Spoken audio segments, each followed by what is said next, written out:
thought I'd give you a little quick update on the 1949 Farmall H. We got the tractor split, and the next step was to get the torque tube off, and I had to have a friend come over and help me with that. It took quite a bit to get it off. You can see there's a hole here and a hole over here that two dowel pins line up with.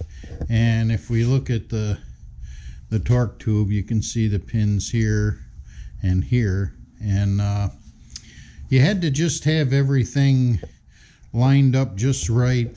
I did have the overhead chain fall there on the gantry so that we could lift the torque tube up, and you know, you think you have the CG right, but we were off just enough that it made it a little difficult. We had to do a little wiggling and prying and jacking, and we're able to finally get it off. So what my plan is here, as you can see, the shaft, this drives your hydraulic pump on the belly pump, and that seal is leaking pretty bad.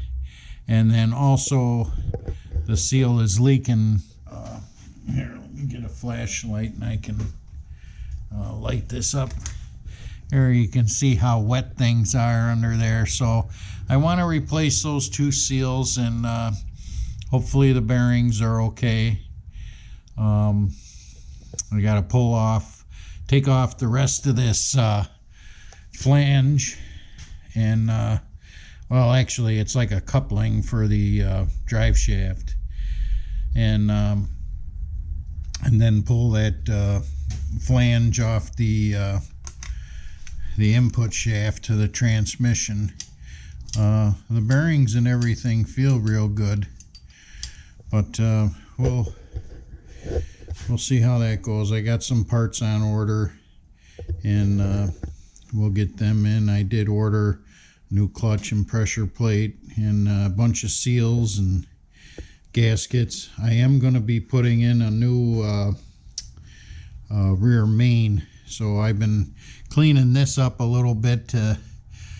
I still want to clean it a little bit more, and then I'll pop all this multi-piece holder here that holds the felts and the gasket, and we'll get things cleaned up.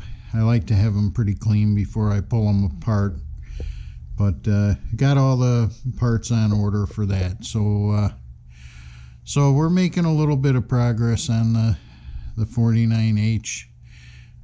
Wish I had a little bigger shop, but got to work with what we got. So got a lot of cleanup to do. Real happy to have the torque tube off, and that. So we'll start getting things cleaned up and working on these seals. I did want to mention one thing. I wasn't able to video the entire process of getting the torque tube off the transmission, but what I'll do is I did take a bunch of still pictures, and I'll put some in at the end of this video. So thanks again for watching, and hope you enjoyed the video. Bye for now.